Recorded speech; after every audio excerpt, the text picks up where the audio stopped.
G'day legends, we've had a lot of fun this week memeing on UFC 311. It's been one of the most hyped fight cards we have had in a very long time. But let's actually talk about a fight. Let's break down a fight here. Something that a lot of people do, but we don't do a lot of it on this channel. You know, this is a fan channel. This is an MMA fan channel. We're not like an MMA expert, you know what I mean? We're not a war room sort of a channel. This isn't Henry Cejudo. You know, I really believe, man. I really believe he's going to throw a punch, man. I do. I believe it, man. This isn't one of those sort of things. This is one where I'm just a fan of MMA. I just get hyped about MMA fights. And this fight, right? Renato Moicano versus Beneil Dariush. This is the perfect kind of fight that I get hyped about. It really is, because it's not about the kicks and the punches, as Chael Sonnen would like to say. It's not about that inside foot battle. You know, who's going to have the head position up against the cage grappling? Who's got the better striking ratio? None of that really matters when it comes to Beneil Dariush versus Renato Moicano. Why? Because essentially, they're very, very similar fighters. You know what I mean? If you approach this the exact same way as Henry Cejudo approaches everything, you would have to end up just logically picking Beneil Dariush here. You would have to pick Beneil Dariush. Look at this, right? They're the same age, right? When it comes to the wrestling, you'd have to say that Beneil has probably got the better wrestling. Yeah? When it comes to the hands, to the striking, you'd have to say that Beneil Dariush has probably got the cleaner, more traditional striking. But you've got to put all of that to the side. Just look at the last year that they both had here. One of them has had a super rough year coming into it. A lot of activity. And that's Renato Moicano, obviously. Renato, that's Moicano, obviously, coming into it from last year. He's coming off a horrible collarbone injury. Something that I can guarantee to you has not had the right amount of time that it needs to reset, to heal, to rehabilitate, and then get back into a training camp to take on someone like Beneil Dariush. All that time, that injury has needed to do all of that since the fight with Benoit Saint-Denis. That was 110 days ago, by the way. Think about that. That's a massive turnaround for someone like Moicano. This is not getting enough credit, the turnaround that Moicano is doing here. His personality is sort of taking over fight week. It is casting a shadow over the awesomeness of the recovery with a bone about to pop out of his skin. This is very similar to like Tony Ferguson back in the day when he obliterated his knee and then it seemed like 2 weeks later he was back in the cage against Pettis. This is very, very reminiscent of that. But Moicano is just so fun that it gets completely overshadowed by it. Right? This time last year, Renato Moicano was in the war with Drew Dober. That was around this time last year. He had 4 fights in 2024.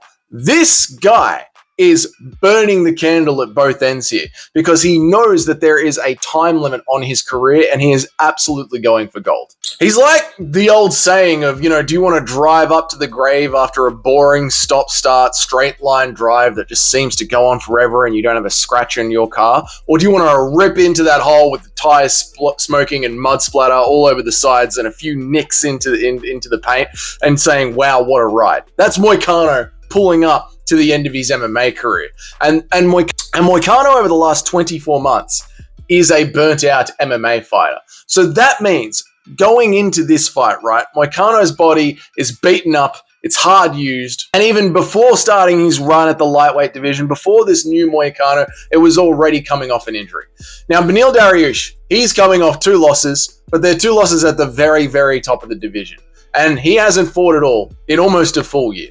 In a full year, Beneil Dariush hasn't fought at all, right? Beneil Dariush's takedown defense, his wrestling is just as good as Moicano's. His body will be in a better condition than Moicano's. Yeah, he's the same age as Moicano. If you are here and you are the type of guy that is looking at the X and O's, the kicks and the punches, obviously you put all of your money on Beneil Dariush. That is an easy pick. It is just too bad that MMA is not about the kicks and the punches. It really is, right? Like, Dricus du Plessis, He looks like he fights like a blind monkey that has just sat on a needle at the train station. That is how Dricus du Plessis' fight style is if I was explaining it to someone who doesn't know fight styles. A blind monkey that's just sat in a sharp needle at a train station.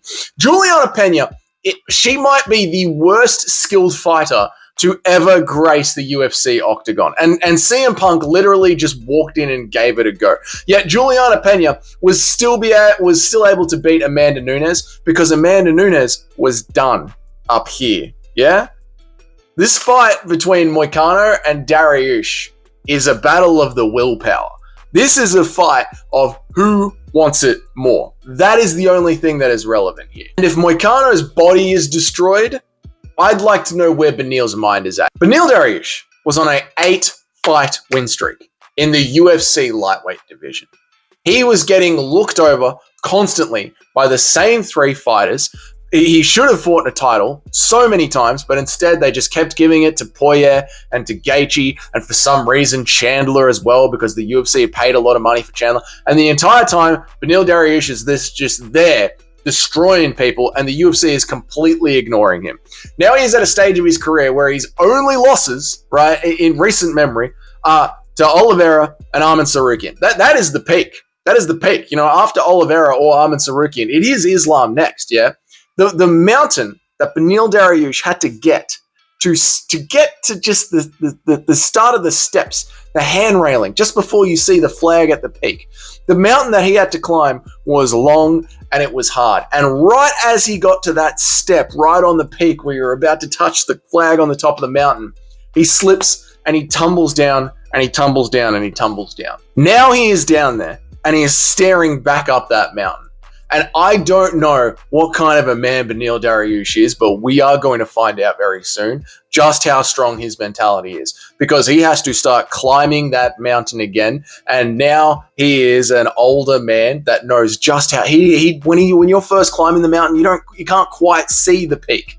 It's in the clouds. You're not quite sure how hard your run is going to be. Is it going to be an Umar run, or is it going to be a Marab run up to the peak of the mountain? You're not sure. The peak of the mountain is covered with clouds.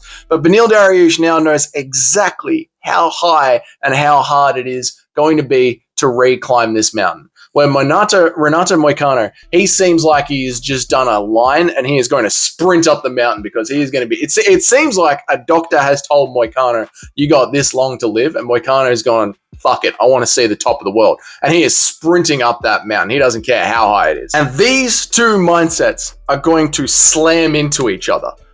This is the fight that is happening here. This is the fight in the fighter. On paper, when it comes to the kicks and the punches, you have to pick Beneil Dariush. It is the way to go. But when it comes to the intangibles that make MMA, that's why I'm picking Moicano. I think Moicano is full of piss and vinegar still, and he is just going to headbutt his way to the top of the division. You let me know what you think about that down there. Have I sort of got the correct read on this fight? Am I missing something massive here? Who are you going to be going with? Put it down there in the comments. If this is your first time here, g'day, my name is Dougie. I try and make an MMA video every day of the week, Monday through Friday, and I go live about 3 times a week. If you want to know when I go live, you hit that notification bell next to the subscribe button, and that way you'll get notified when I go live. If you're already on board with the channel and you want to help the channel grow, hit that like button down there. And if you're one of the paying members of this channel, thank you so much. Your names are up on the next slide. That's it. It's Friday. That's the last video of the week. There's nothing left to do but see you guys at UFC 311. I'll be live streaming the entire event from the very first touch of gloves to the last, and then maybe hanging out and doing a little recap afterwards. So if at any point you want to pop in and say hi, come in and say hi. Enjoy the weekend. I'll see you all in the next one.